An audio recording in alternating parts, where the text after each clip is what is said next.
Ела сега на тебе да ти разкатая фамилията. Здравейте, мили мои същества! Днес ще бъгваме нашата любима баба Гранушка.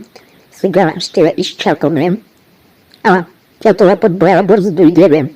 Направо световен рекорд направи, това трябва да го запишем в рекордите на Гинес. Както и да е. Сега, тая идва тук, ние клякаме и почваме да търкваме пред грозната физиономия и да видим дали ще стане. Твоето семе не стана. Нищо. Ново ден, ново мен. Tomorrow. Най-накрая ставаме от мизерното легло. Обаче този път нямаме ваза, така че направо отиваме да я викаме с картините, които много си ги обичка.